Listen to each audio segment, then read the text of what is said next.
தற்போது அண்மை செய்தி, சென்னையில் இருக்கக்கூடிய நடிகர் துல்கர் சல்மான் வீட்டில் அமலாக்கத்துறை அதிகாரிகள் சோதனையில் ஈடுபட்டிருக்கின்றனர். சட்டவிரோதமாக வெளிநாடுகளிலிருந்து சொகுசு கார்களை இங்கு இறக்குமதி செய்து பயன்படுத்தியதாக அவர் மீது வழக்கு பதியப்பட்டு அந்த கார்கள் பறிமுதல் செய்யப்பட்ட நிலையில் தற்போது அமலாக்கத்துறை அதிகாரிகள் சோதனையில் ஈடுபட்டிருக்கின்றனர். சென்னையில் மேலதிக விரிவான விவரங்களுக்கு செய்தியாளர் செந்தில் இணைகிறார். செந்தில், விவரங்கள். சென்னை அபிராமபுரத்தில் உள்ள நடிகர் துல்கர் சல்மானின் வீட்டில் அமலாக்கத்துறை அதிகாரிகள் கிட்டத்தட்ட ஒரு 6 பேர் கொண்ட அதிகாரிகள் குழுவினர் தற்போது துணை ராணுவத்தினர் பாதுகாப்புடன் சோதனையை தொடங்கி இருக்கிறார்கள்.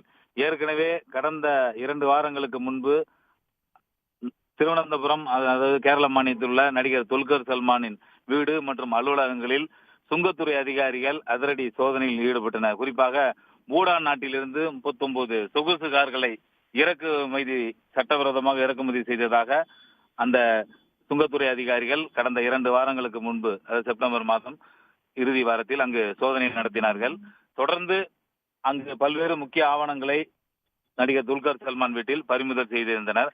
இந்த நிலையில்தான் தற்போது சென்னை அபிராமபுரத்தில் உள்ள துல்கர் சல்மானின் வீட்டில் தற்போது அமலாக்கத்துறை அதிகாரிகள் சோதனையை தொடங்கி இருக்கிறார்கள். தற்போது அவரது வீட்டில் மட்டும் சோதனையானது தொடங்கி இருக்கிறது.